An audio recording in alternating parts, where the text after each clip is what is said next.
네, 여러분 반갑습니다. 캠브리지 동아시아사 시간이 돌아왔습니다. 다들 시험 공부 열심히 다들 잘 하고 계시죠?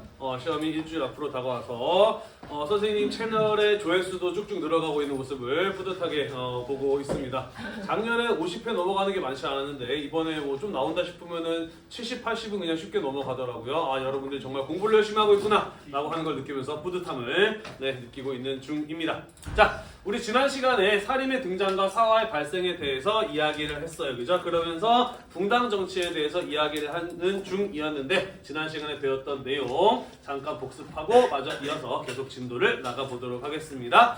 자, 우리 지난 시간에 이런 이야기를 하고 있었어요. 고려 말의 신진사대부가 조선을 세우자는 급진파와 고려를 유지하자는 온건파로 나눠지게 되었는데 그 가운데 급진파에 해당하는 정도전 같은 사람이 이방원 같은 사람과 손을 잡고 온건파 사람들을 제거하고 조선을 세웠다라고 이야기를 하였습니다. 자, 그러면서 온건파 사대부들 가운데 살아남은 사람들의 경우에는 지방을 내려가서 성리학을 연구하고 제자를 양성하였다라고 이야기를 하였죠. 자, 그러다가 1453년에 이른바 계유정난이라고 하는 사건이 벌어지게 되었어요. 수양대군이 자신의 조카인 단종을 몰아내고 왕위에 오른 사건이 바로 계유정난이라는 사건이었죠. 이때 세조를 도와서 수양대군을 도와서 그를 왕으로 만드는데 공을 세운 사람들이 권력을 장악하게 됩니다. 우리는 그런 사람들을 일컬어 무엇이라고 불렀냐면은 훈구라고 이야기를 하였어요. 그죠? 계유정난의 공신으로 훈구 세력들이 권력을 잡게 되었다라고 이야기를 했습니다. 이들의 세력이 지나치게 강해지게 되면서 성종 때부터 이들을 비판하고 견제할 수 있는 새로운 정치 세력을 필요로 하게 되었어요. 그죠? 그래서 과거 온건파 사대부들이 지방에서 길러낸 제자들이 과거를 통해서 관직에 진출할 때 그들을 뽑게 되었다라고 이야기를 하였어요. 우리는 그런 사람들을 일컬어 무엇이라고 불렀냐면은 사림이라고 이야기를 하였죠. 자, 그래서 성종 때부터 사림들이 3, 4의 관원으로 등용이 되면서 훈구 세력들을 비판하고 견제하면서 새로운 정치 세력으로 성장해 나가게 되었다라는 거 이야기를 했었습니다. 기억이 나시나요?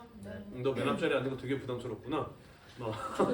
평소와 다르게 얼굴 표정이 굉장히 견디기 힘든 표정이네. 네, 괜찮아요. 이런 식으로 수업 태도가 점점 좋아지고 있기 때문에 잘할 수 있습니다.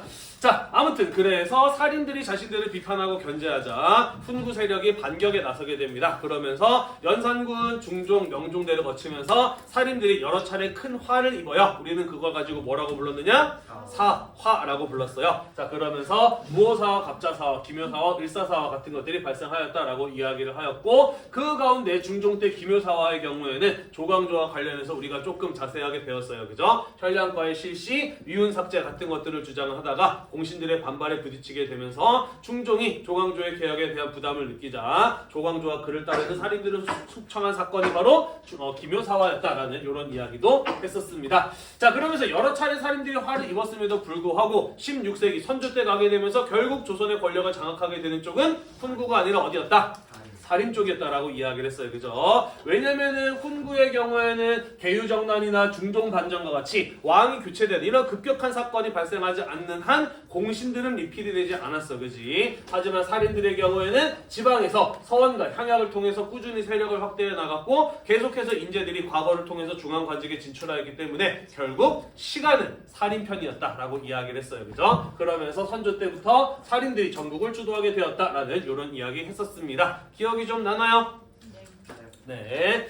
자, 그런데 사림이 권력을 잡게 되면서 이번에는 사림 내부에서의 분열이 일어나게 되었다라고 이야기를 하였습니다. 척신, 면종 때 집권했었던 외척들을 어떻게 처벌할 것인가를 놓고 강경파인 동인과 온건파인 서인으로 나뉘어지게 되었다라고 이야기를 하였죠. 뿐만 아니라 인사권을 담당하는 이조 전랑을 어느 쪽에서 차지할 것인가를 놓고 서로 대립하게 되었다라고 이야기를 하였어요. 그 가운데 동인이 먼저 권력을 잡게 되자 이번에는 동인 내부에서 이 서인들을 어떻게 처벌할 것인가를 놓고 북인과 남인으로 나뉘어지게 되었다. 이때 사림이 각각 나눠졌던 동인, 서인, 북인, 남인과 같은 이러한 집단들을 일컬어 붕당이라고 이야기를 했고 본격적인 붕당 정치가 시작된 것이었다라는 거 이야기를 했었습니다. 자, 임진왜란이 끝나고 난 이후에 광해군이 왕위에 올랐고 북인, 붕당이 권력을 잡았어요. 그죠? 자, 그리고 이때 명나라가 후금에게 공력을 받게 되자 조선에게 도와달라라고 이야기를 했는데 조선은 명나라를 도울 만한 처지가 아니었어요. 그죠? 하지만 명나라는 임진왜란 때 조선을 도와줬기 때문에 조선은 명을 돕지 않을 수 없었는데 명을 섣불리 도왔다가는 후금을 적으로 돌릴 수도 있는 위험한 상황이었다라고 이야기를 하였어요. 그래서 광해군과 북인이 선택한 것은 무엇이었다?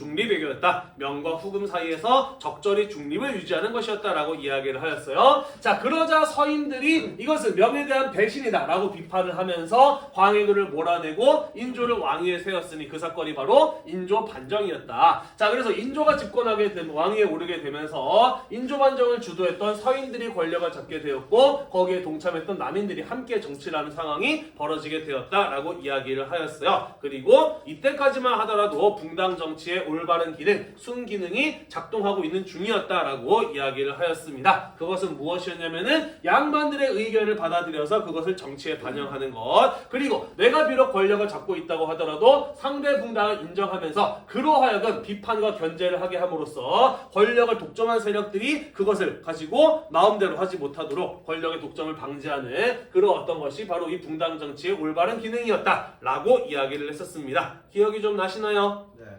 네. 자, 그러다가 현종대에 오게 되면서 효종과 효종의 부인이 사망을 하였을 때 그의 새엄마인 자의대비, 조대비, 이 사람이 효종보다 나이가 많아?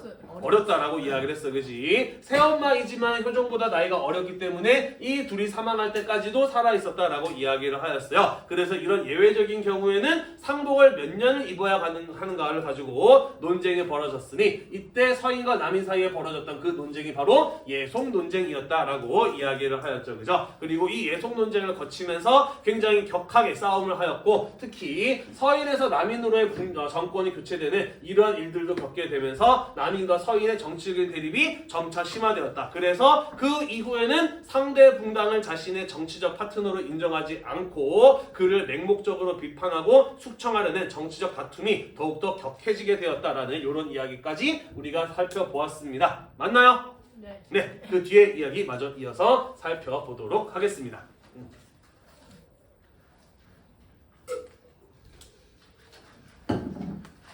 자, 그 뒤에 이야기 마저 이어서 살펴보도록 하겠습니다. 자, 숙종대에 가게 됩니다. 자, 우리가 방금 이야기했던 것처럼 붕당 간의 대립이 점차 심화되면서 조선의 정치는 무척이나 혼란해지게 되었습니다. 자, 그래서 숙종의 경우에는 어떤 생각을 하였느냐, 왕이 이 붕당 정치의 혼란한 가운데 중심을 잡아야 된다라고 생각을 했어요. 그래서 왕이 정치의 중심에 서기 위해서는 강력한 힘을 가져야 된다, 왕권을 강화할 필요가 있다 라고 생각했던 사람이 바로 이 숙종이라는 사람이었던 것이죠. 자, 그래서 붕당 간의 대립이 심화되고 있는 이러한 상황 속에서 숙종이 왕권을 강화하기 위해서 선택한 방법은 무엇이었냐면 바로 환국이라고 하는 것이었어요. 환국이란 무엇이냐? 권력을 잡고 있는 붕당을 전면적으로 한꺼번에 싹 다 교체해버리는 걸 가지고 환국이라고 이야기를 합니다. 그래서 환국을 통해서 왕권을 강화하려고 했던 사람이 바로 숙종이고, 그래서 그의 정치를 일컬어 환국정치라고도 이야기를 한다라는 거예요. 어떤 일들이 있었는지 간단하게 좀 이야기를 하고 넘어가도록 할게요. 자, 두 번째 예속 논쟁에서 승리했던 남인들이 숙종 초에 권력을 장악하고 있었습니다. 그런데 어떤 일이 있었느냐? 남인의 리더였던 허적이라는 사람이 있었는데 마침 이 사람 집에 잔치가 있었어요. 비 오는 날이었나 보지. 그래서 숙종이 사람들한테 뭐라고 이야기를 했느냐? 그렇죠. 유악을 갖다 주어라 라고 이야기를 했어요. 유악이라고 하는 게 뭐냐면요, 천막인데 기름을 발라가지고 비가 새지 않는 방수 천막이야. 왕만 가지고 있었어. 그래서 허적집에 잔치가 있다고 하니 왕실에서 쓰는 유악을 갖다 줘라 라고 이야기를 한 거예요. 그랬더니 쪼로로 달려와서 누가 뭐라고 보고를 했냐면은 그거 벌써 허적이 가져갔던데요 라고 이렇게 보고가 올라와요. 그러면 숙종이 야, 얘가 왕을 얼마나 우습게 여기면 내 걸 마음대로 가져가? 남인들 안 되겠네 라고 하면서 남인들을 싹 다 몰아내고 서인들을 그 자리에 앉힌 사건, 그게 바로 경신환국이라고 하는 사건이었다라는 겁니다. 자, 그러면서 경신환국을 거치면서 집권 붕당이 남인에서 서인으로 넘어가게 돼요. 자, 그러면서 이 남인에 대한 강경한 입장을 가진 쪽과 온건한 입장을 가진 쪽으로 또 서인 내부에서 분열이 일어나게 되니 그들이 각각 노론과 소론이라고 하는 또 다른 붕당들이 나오게 되었다라는 것이에요. 이해되나요? 네, 노론과 소노론으로 붕당이 또 서인들이 나뉘어지게 되었다라는 겁니다. 자, 그러다가 어떤 일이 벌어지게 되느냐? 숙종이 오랫동안 자식이 없어서 고민을 하고 있었는데 후궁이었던 희빈 장씨에게서 아들이 태어납니다. 그가 나중에 왕위에 오르는 경종인데요. 희빈에게서 아들이 태어났어. 후궁에서 아들이 태어났어. 원래는 세자로 책봉될 만한 사람이 아니죠, 그죠? 원래 세자는 누가 책봉이 되나요? 후궁이 아니라 정비, 그죠? 중전마마의 아들이 세자로 책봉이 된단 말이야. 자, 그런데 숙종의 경우에는 아들이 오랜만에 태어난 게 거의 처음이죠. 아들이 태어난 게 너무나 기쁜 나머지 바로 희빈 장씨, 장희빈이라고 들어봤니? 네, 그죠? 희빈 장씨의 아들을 세자로 책봉하겠다라고 이야기를 합니다. 자, 그러자 서인 쪽에서 아니 아직 중전께서 나이가 젊으신데 좀 더 기다려 보시지 왜 이렇게 급하게 세자를 책봉하려고 하십니까? 라고 반대를 했어요. 그랬더니 니네가 뭔데 내 사랑스러운 아들 세자로 만든다는데 반대해 라고 하면서 다시 한번 그들을 싹 다 쓸어내버리고 남인에게 권력을 주었던 사건, 그게 바로 기사환국이라고 하는 사건입니다. 자, 그러면서 남인들이 지지했던 이 희빈 장씨의 경우에는 중전의 자리에 올라가게 되죠. 세자의 어머니이기 때문에 중전이 되는 게 맞다라고 하면서 중전에 올라가고 원래 그 중전 마마의 자리에 있었던 인현하고 민씨의 경우에는 궁궐에서 쫓겨나게 돼요.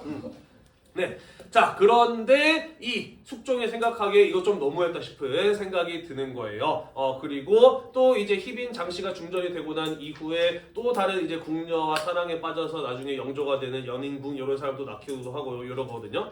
자, 아무튼 그 과정에서 숙종의 마음이 또 변해서 아무래도 인현하고 민씨를 다시 데려와야 될 것 같아. 그래서 뭐 여러 가지 사건이 있었어요. 뭐 서인들 쪽에서 먼저 인현 왕후를 원래 자리로 복귀시키려는 계획을 짜고 있었는데 남인들이 그거 쟤네 저런 짓거리를 하고 있대요라고 고발을 하고 그랬더니 남인들을 데려다가 니네가 사실 잘못했어라고 하면서 걔네들을 쫓아내고 다시 인현하고 민씨를 복잡한 사정이 있어요. 자, 아무튼 인현하고 민씨를 다시 중전 자리에 돌려놓는 과정에서 희빈 장씨를 지지했던 남인들을 쫓아내고 다시 서인들 쪽에 권력을 돌려준 사건이 바로 갑술환국이라고 하는 사건이었다라는 것입니다. 대충 이해가 되나요? 어쨌든 숙종은 왕권을 강화하기 위해서 어떠한 방법을 썼느냐? 만약에 집권한 붕당이 있다고 하더라도 걔네들이 뭔가 조금이라도 왕의 마음에 들지 않는 행동을 한다면 바로 쫓아내는 겁니다. 그리고 상대 붕당으로 교체시켜버리는 거예요. 그렇게 되면은 권력을 잡은 붕당이라 할지라도 무엇할 수밖에 없나요? 항상 왕의 눈치를 볼 수밖에 없어요. 그죠? 우리가 뭐 조금이라도 잘못하면 언제 쫓겨날지 몰라. 그러다 보니까 항상 왕의 눈치를 볼 수밖에 없었다라는 것이고, 그렇게 함으로써 왕권을 강화시킴으로써 이 왕권이 혼란한 붕당 정치의 중심으로 자리 잡게 만들었던 사람이 바로 숙종이라는 사람이었다라는 것이죠. 왕권 강화라는 목적은 달성할 수 있었다라는 거야. 문제는 그 과정을 거치면서 붕당 정치의 변질이 심각해졌다라는 것이죠. 자, 봅시다. 내가 지금 정권을 잡고 있는 붕당이에요. 하지만 언제 왕의 마음이 바뀌어서 나를 쫓아낼지 모르는 상황이야. 따라서 내가 살아남기 위해서는 무엇할 필요가 있느냐? 상대 붕당의 존재를 없애야 돼요. 그죠? 제가 살아있는 한 언제 내가 죽을지 모르는 생각이 드는 거죠. 그러니까 권력을 잡았을 때 어떻게 해야 돼? 상대 붕당을 철저하게 탄압하고 숙청해야 되는 겁니다. 보복을 해야 되는 거죠. 이해가 되나요?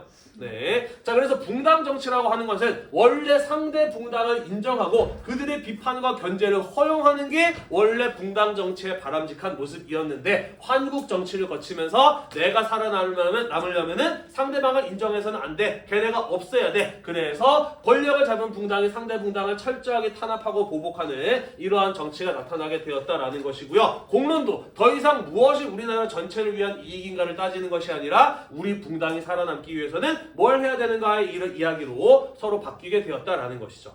이해가 되나요? 네. 그래서 숙종대 환국 정치를 거치면서 붕당 정치는 변질되었고, 그로 인해서 붕당 정치로 인해서 나타나는 여러 가지 폐단, 문제점들이 상당히 심각한 수준으로 높아지게 되었다라는 이야기가 되겠습니다. 이해되나요?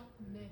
네. 그러다 보니 이 붕당 정치로 인해서 나타나는 여러 가지 문제점들, 폐단들이 너무 많다. 이것을 좀 없애보자, 줄여보자라고 하는 주장들이 나오기 시작했습니다. 우리는 그런 것을 가지고 무엇이라고 이야기를 하냐면은 탕평론이라고 이야기를 하고요. 그 탕평론을 정책으로 시행했을 때 우리는 그것을 탕평책이라고 이야기를 합니다. 그러면서 숙종 말부터 탕평책이 필요하다라는 이런 주장들이 내부적으로 나오기 시작하였다라는 것이죠.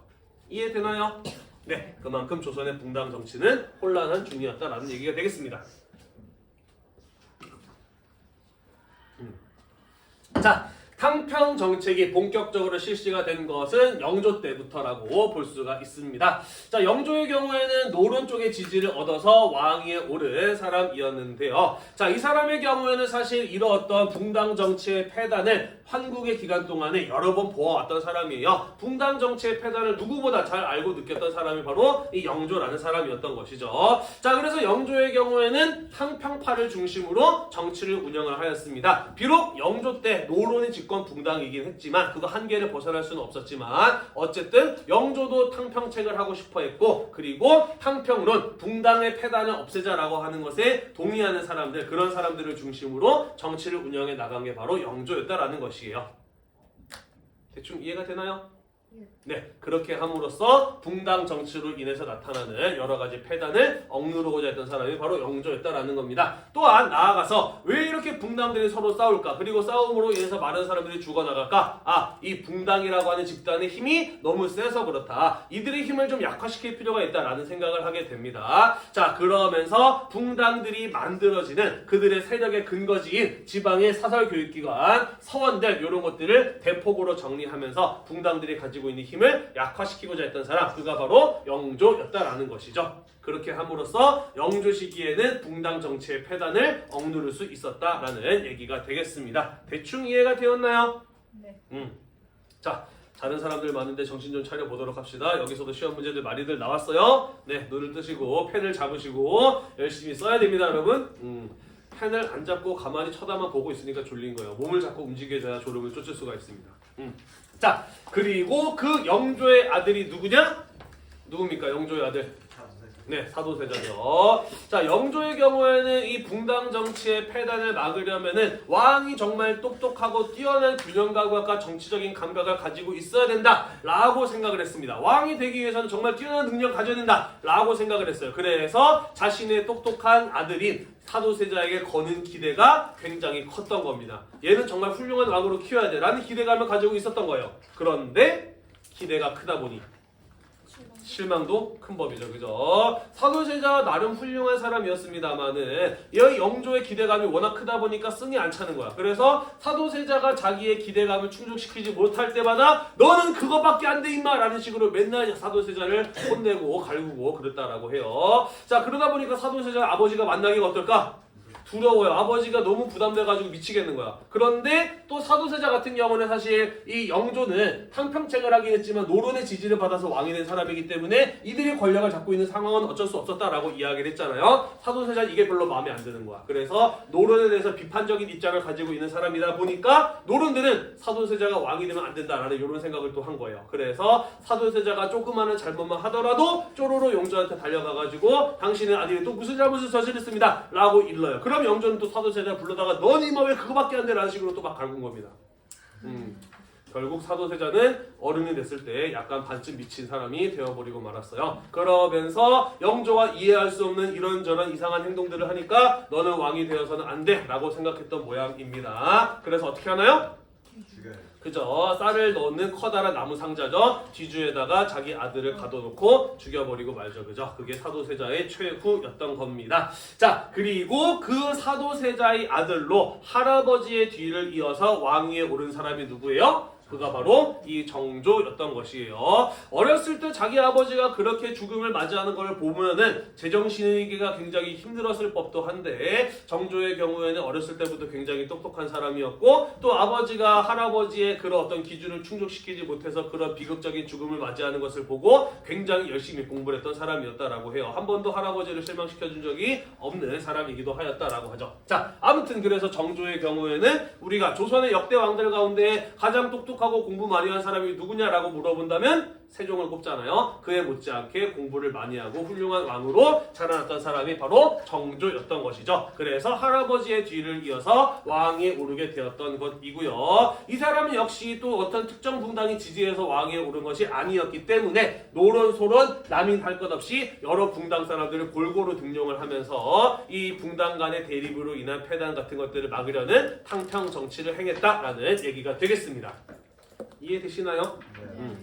네. 자, 나아가서 올바른 정치가 행해지기 위해서는 아직까지 붕당 정치에 찌들지 않은 참신한 인재가 필요하다. 그런 사람들로 새로운 정치를 나갈 필요가 있다라고 생각했던 사람이 바로 이 정조였어요. 그래서 규장각을 설치하고 초계 문신제라고 하는 제도를 시행하게 됩니다. 자, 규장각이라고 하는 것은 책을 많이 모아놓은 학문 연구 기관이고요. 초계 문신제라고 하는 것은 신진관리, 새롭게 과거를 통해서 뽑힌 관리를 재교육, 다시 가르치는 제도가 바로 초계 문신제라고 하는 겁니다. 자, 선생님이 방금 이야기했듯이 정조가 생각하는 이상적인 정치를 해내나가기 위해서는 아직까지 붕당 정치에 찌들지 않은 참신한 인재들이 필요하다라고 생각을 한 거예요. 그래서 과거를 통해서 새롭게 뽑힌 사람들 가운데 발전 가능성이 높아 보이는 젊은이들을 데려옵니다. 자, 그리고 얘네들로 하여금 이미 오랫동안 붕당 정치를 해왔던 늙은 대신들과 맞서 싸우게 하려면은 실력을 키워줘야 돼요. 그죠? 공부도 더 많이 시켜야 되고 말빨도 키워줘야 돼. 그래서 그 가능성 있는 젊은이들을 데려다가 규장각에다가 갖다 놓고 공부를 더 시킨 겁니다. 그 제도가 바로 초계 문신제라고 하는 거예요. 이해가 되나요? 네, 그렇게 함으로써 능력 있는 인재들을 키워내서 자신이 생각하는 정치를 뒷받침하게 한 겁니다. 왕권을 뒷받침하게 한 것이에요. 그렇게 함으로써 붕당 정치의 폐단을 막아보고자 했던 사람이 바로 이 정조였던 것이고요. 나아가서 서울을 떠나서 자신의 정치적인 이상을 실현할 수 있는 새로운 공간을 만들고자 했습니다. 그렇게 만들어진 것이 바로 무엇이에요? 수원의 화성이었던 것이에요. 수원 화성 같은 것들을 건설하기도 하였다라는 것이죠. 아버지를 굉장히 그리워해서 수원 화성에 왔다 갔다 할 때마다, 그죠? 아버지의 무덤이 보이는 곳에서 언덕 위에 있을 때에는 천천히 가라라고 이야기하면서 한참 동안 아버지의 무덤을 바라보기도 하였다라는 얘기가 전해지기도 하죠.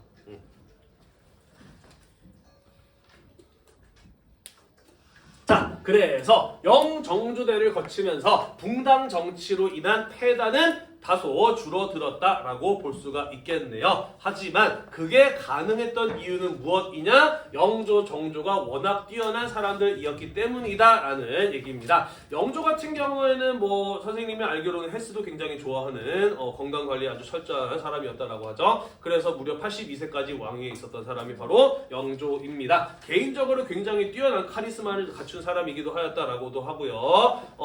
82세까지 살았으니까 장유유서에 따라 조선에서는 그 나이 많다는 게 또 굉장히 강력한 힘이 되기도 하였던 것이죠. 그리고 정조 같은 경우는 선생님이 방금 이야기했던 것처럼 세종에 비견될 정도로 공부를 많이 한 사람이다라고 이야기를 했잖아요. 지난 시간에 경연이라는 제도에 대해서 얘기한 적이 있는데 기억이 나니?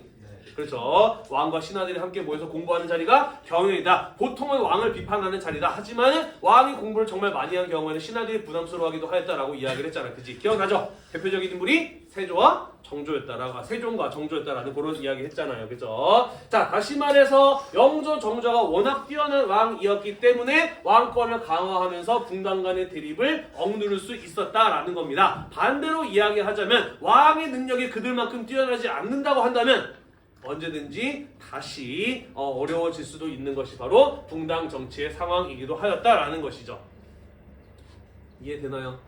네. 그런데 그 뒤에 어떤 일이 벌어지느냐? 사실 이 정조의 경우에는 이 붕당제 간의 균형을 유지하기 위해서 정말 많은 노력을 기울였습니다. 그래서 굉장히 많은 스트레스를 받았다라고 이야기를 해요. 몇 살 때 죽었더라? 52인가 54인가 지금 정확하게 기억이 안 나는데, 아무튼 정조의 경우에는 이러다 내가 죽겠구나, 나의 아들한테 왕위를 물려주고 천천히 이제 왕 수업을 시킨 다음에 권력을 물려줘야지 라고 이렇게 죽지를 못했어요. 어느 날 갑자기 꽤 하고 죽어버리고 말았습니다. 그래서 이 정조의 어린 아들인 순조가 11살의 나이로 왕위에 올랐어요. 자, 그리고 순조의 경우에는 44살, 45살까지 살았습니다. 그러니까 나름 좀 왕 노릇을 오래 하긴 했죠. 어렸을 때는 비록 직접 정치를 하지 못했지만은 나이를 먹어가면서 어느 정도 왕으로서 역할을 제대로 수행해 나가게 됩니다. 자, 그런데 문제는 뭐였냐면은 이 순조는 자기 아버지가 자기한테 갑작스럽게 권력을 물려줬던 것이 상당히 부담스러웠던 걸 기억을 해요. 그래서 순조 같은 경우는 자기 아들이 효명세자를 어렸을 때부터 교육을 잘 시키고 왕의 자리에서 완전히 물러나기 전부터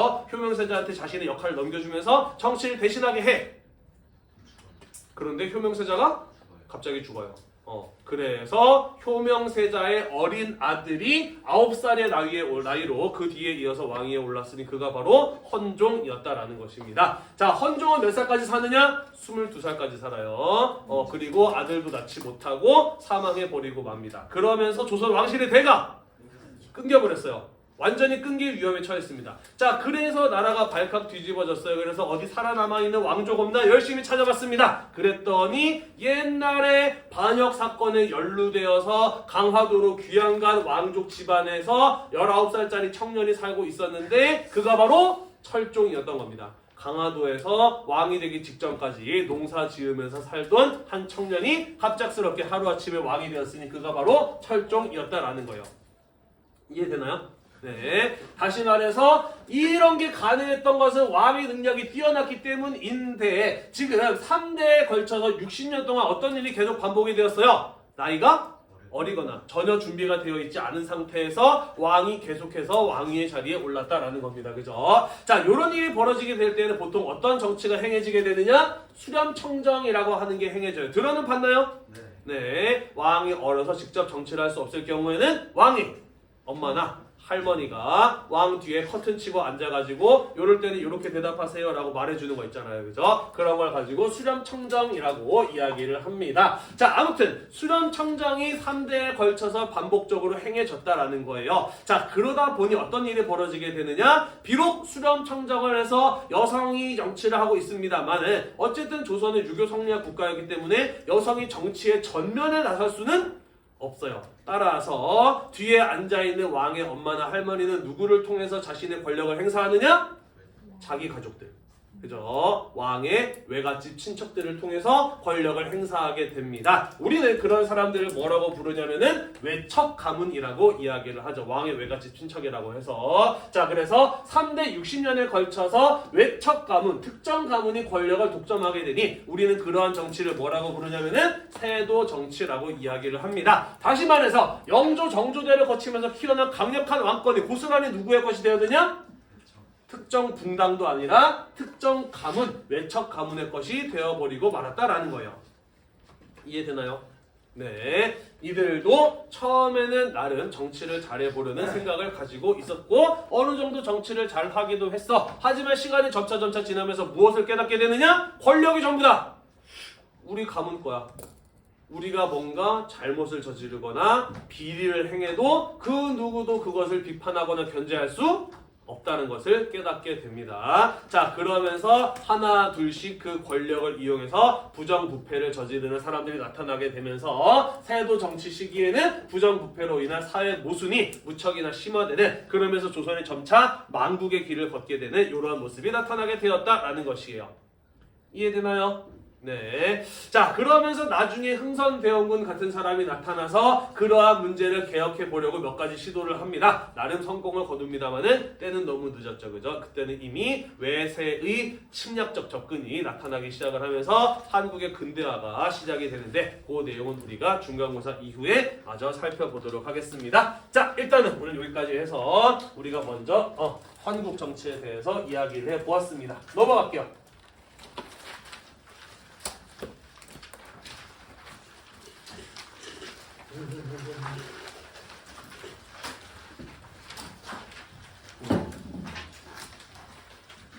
넘어갑시다.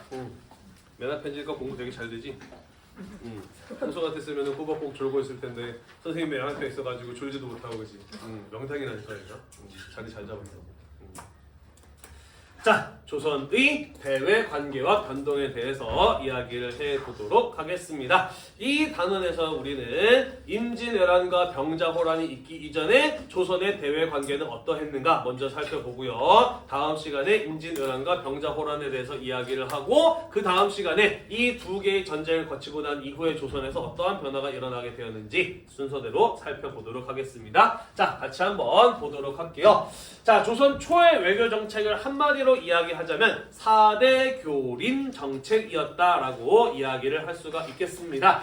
4대란 큰 나라를 섬긴다라는 뜻인데요. 이것은 조선이 명나라에게 적용하던 정책이라고 보시면 되겠습니다. 명을 큰 나라로 섬김으로써 그들로부터 선진문물을 수용을 하고 정권을 안정시키고자 하였다라는 것이죠. 교린이라고 하는 것은 이웃과 사이좋게 지낸다라는 뜻인데요. 이것은 일본과 여진의 관계에서 적용하였던 것으로 어떻게 하면 그들의 침략과 약탈을 막을 수 있는가에 초점이 맞춰져 있는 정책이었다라고 볼 수가 있습니다. 이 각각의 내용까지만 이번 시간에 마저 이어서 살펴보도록 할게요.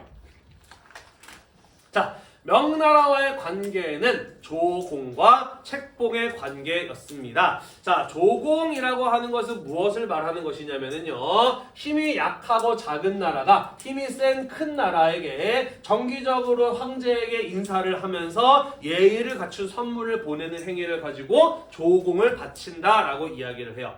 황제에게 정기적으로 인사를 하러 가면서 예의를 갖춘 선물을 바치는 것을 가지고 조공을 바친다라고 이야기를 합니다. 자, 그러면 조공을 받은 나라는 무엇을 해주느냐? 그 조공을 바친 나라의 왕을 오케이, 그 나라의 왕은 너야 라는 식으로 왕으로 인정을 해주고요. 선물을 받았기 때문에 그에 대한 답례품을 하사해 줍니다. 요런 걸 가지고 우리는 무엇이라고 이야기를 하느냐? 책봉이라고 이야기를 해요. 조공과 책봉이라고 이야기를 합니다. 요거는요, 명나라하고 조선이 처음 맺은 관계 아니고요. 기원전 2세기경부터 중국의 한나라를 중심으로 중국과 주변 국가들이 외교 관계를 맺을 때 써왔던 방식입니다. 여러분들이 만약에 내년에 동아시아사를 선택하게 된다면 조금 더 이 조공과 책봉의 관계가 발전해 가는 과정을 대단히 재미있게 알차게 배울 수 있을 거예요. 네. 자, 아무튼 왜 이런 관계를 유지했느냐? 이것을 통해서 양쪽의 나라가 서로 얻고자 하는 바는 무엇이었느냐? 첫 번째, 명나라는 조선으로부터 조공을 받으면 무엇을 얻을 수 있었느냐? 첫 번째, 큰 나라로서의 자존심을 챙길 수가 있었습니다. 우리가 얼마나 크고 강한 나라면은 이렇게 작은 나라가 우리한테 예의를 갖춘 선물을 보내면서 인사를 해오겠느냐? 라고 하는 큰 나라로서의 자존심을 챙길 수가 있었다라는 거죠. 이게 사실은 명나라에게 굉장히 중요했어요. 대국으로서의 자존심. 나아가서 황제의 권위를 높일 수가 있는 겁니다. 황제가 신하와 백성들한테 보여줄 수 있어요. 이거 봐라. 나는 주변에 이 많은 나라의 왕들이 인정해준 황제야. 라는 식으로 자신의 권위를 과시하는 데 사용할 수가 있었다라는 것이죠. 이해가 되죠? 무슨 말인지? 네. 자, 나아가서 변방을 안정시킬 수 있었다. 이건 뭔 소리냐? 조공을 바친다고 해서 무조건 사실은 전부 다 명나라 말에 철저하게 따르는 그런 신하의 나라가 된 것은 아니긴 합니다만은 적어도 조공을 바친다는 것은 무엇을 확인할 수 있느냐? 쟤네가 우리랑 싸울 생각은 없구나. 쟤네랑 전쟁을 하기 위해서 준비할 필요까지는 없겠구나. 라는 것 정도의 안심을 줄 수 있는 게 이 조공을 받았을 때 얻는 효과였다라는 것이죠. 이해가 되나요? 네, 그래서 이런 것들을 얻을 수가 있었다라는 겁니다. 자, 반대로 조선의 경우는 이 관계를 통해서 얻을 수 있는 게 무엇이냐? 자, 조공을 바치면 답례품이 돌아온다라고 이야기를 했어요. 그죠? 우리가 생각하기에는 약한 나라가 큰 나라한테 바치는 거니까 당연히 조공이 답례품보다 훨씬 더 크고 많고 비싼 것일 것이다 라고 생각을 할 수가 있는데 전혀 그렇지 않았다라는 것이죠. 반대예요. 조공을 1만큼 바치면 돌아오는 답례품은 10 정도가 돌아왔습니다. 훨씬 더 비싸고 양 많은 것들이 답례품으로 돌아왔어요. 왜 그러느냐? 이렇게 생각하시면 돼요. 여러분들이 어린이날 받은 선물이 큰가요? 어버이날 드린 선물이 큰가요? 어린이날 받은 선물이 훨씬 더 비싸지 않아요? 그죠? 그런 거라고 보시면 돼요. 명나라는 큰 나라로서의 뭐가 중요했다?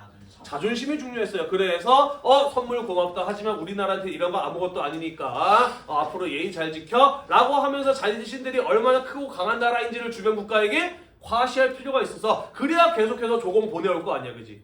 그죠? 그래서 조공을 바치면 그보다 더 많은 것들이 답례로 돌아왔기 때문에 큰 경제적인 이익을 얻을 수가 있었다라는 것이에요. 이해가 되시죠?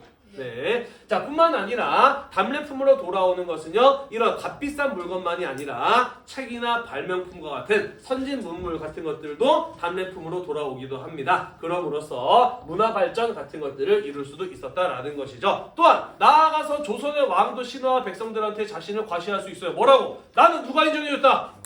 명나라 황제도 인정해준 사람이야 라는 식으로 자신의 존재를 과시할 수 있는 겁니다. 그죠? 좀 옛날 영화인데 뭐 해적, 바다로 간 산적이라는 뭐 이런 영화 어렸을 때 나오지 않았었나? 그 김남길하고 손예진 나오는 그죠? 이제 잘 모르는구나. 그 첫 장면이 뭐였냐면은 명나라가 조선의 이성계한테 왕으로 인정한다고 도장을 하나 줬는데 그 도장이 바다에서 건너오다가 고래가 삼켜가지고 고래 잡으러 가는 뭐 이런 얘기잖아요. 네, 뭐 대충 네 그런 얘기. 네.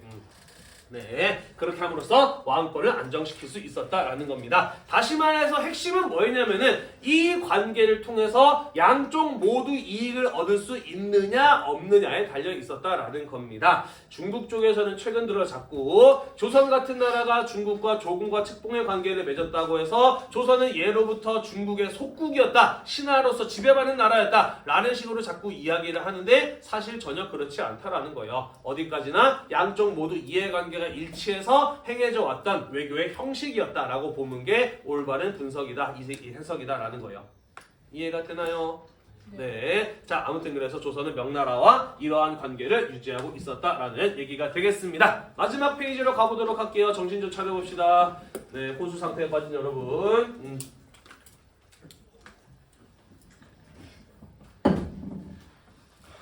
자, 마지막으로 일본과 여진의 관계 이야기를 해보도록 할게요. 자, 여진족들의 경우에는 한반도 북부에서부터 만주 지역에 걸쳐서 살고 있었던 민족입니다. 이 지역의 경우에는 굉장히 춥고 건조하고 땅이 거칠어서 농사가 잘 안 되는 지역이라고 볼 수가 있어요. 그래서 여기에 살아가는 여진족들이 주로 먹고 살기 위해서 하는 행위는 무엇이었느냐? 생업은 주로 여기는 사실 목축도 잘 안 돼. 그래서 주로 사냥, 수렵을 통해서 먹고 사는 사람들이 바로 여진족이었습니다. 그러다 보니까 늘 식량이 부족해서 부족한 식량을 확보하기 위해서 한반도의 북부를 침략하고 약탈하는 행위들을 했던 이들이 바로 여진족들이었다라고 볼 수가 있다라는 것이죠. 이해되나요? 네. 자, 그래서 조선은 이들의 침략과 약탈을 방지하기 위해서 당근과 채찍의 방식을 씁니다. 때로는 잘해주면서도 또 때로는 강경하게 대응을 하였다라는 소리예요. 자, 어떤 식으로 달래주었느냐? 첫 번째, 귀순을 장려하였어요. 귀순, 적이 어떤 사람이 반항심을 버리고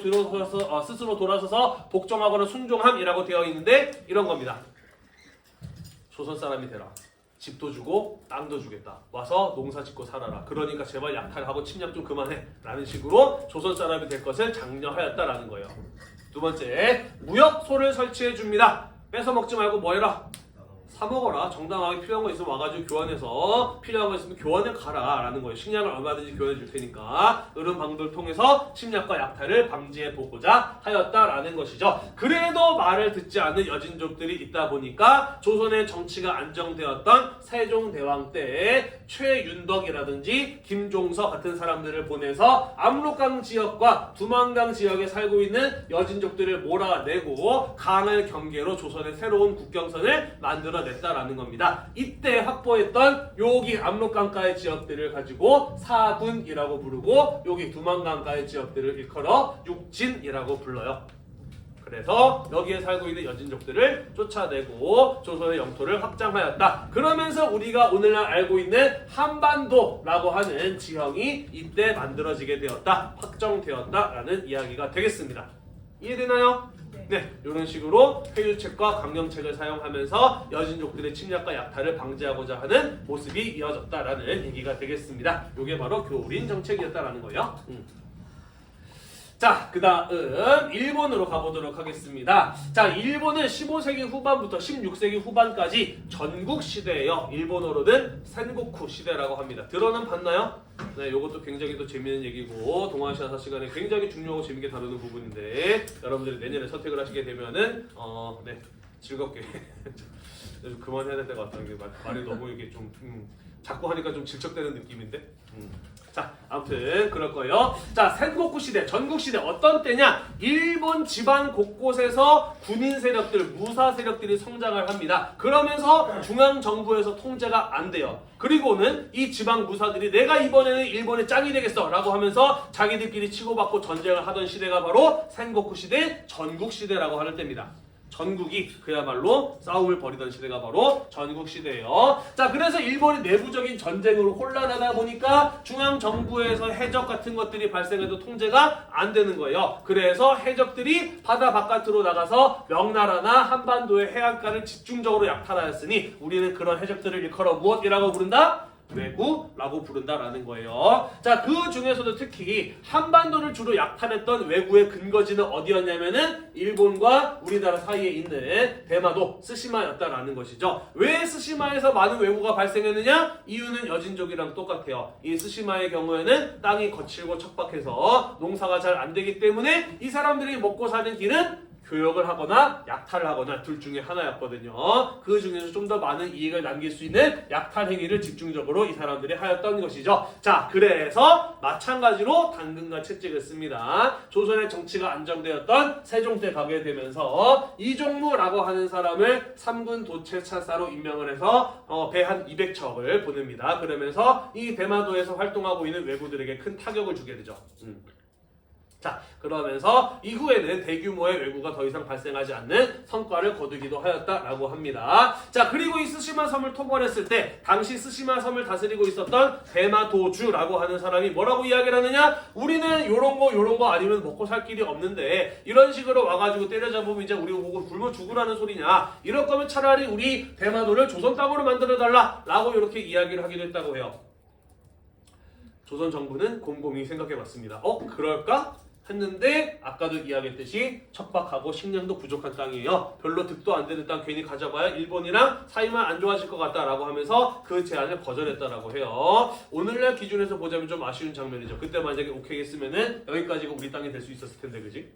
자, 아무튼 이 사람들이 요거 아니면 이거로 먹고 살 수밖에 없다라는 사실은 나름 타당한 지적이긴 했어요. 다시 말해서 대마도를 토벌하는 것도 중요하지만 이 지역이 스스로 식량을 생산해서 먹고 살기 힘든 것이 기정사실인 한 시간이 지나면 또다시 왜구가 발생할 수밖에 없다라는 것이죠. 자, 그래서 이들이 약탈의 필요성을 느끼기 전에 교역의 욕구를 해소시켜줄 필요가 있다라는 생각을 하게 되는 겁니다. 그래서 한반도 남부에 3개의 항구를 열어줘요. 그게 바로 부산포, 연포, 제포라고 하는 3포라고 하는 3군데 항구가 되겠습니다. 그래서 여기 열어줄 테니까 필요한 거 있으면은 여기 와서 물건을 사서 쓰도록 하여라 라고 허락을 해 주었다라는 것이죠. 이해가 되나요?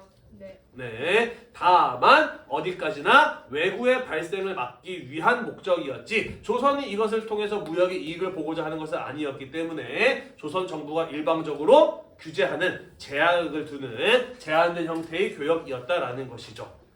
이해되나요? 네. 그러다 보니 일본 상인들이 이에 대해 불만을 품고 폭동을 일으키게 되고 그것이 또 다른 사건으로 이어지게 되는데 그 내용은 우리가 다음 시간에 임진왜란 배울 때에 마저 이어서 살펴보도록 하겠습니다. 시간 얼추 다 맞춘 거죠? 네, 5분 정도 남아있네요. 자, 오늘도 공부하느라 대단히 고생이 많으셨고요. 시험 공부 열심히 하시고 이 수업 영상이 여러분들 공부에 도움이 되셨다면 구독과 좋아요 잊지 말고 눌러주세요. 수고했습니다.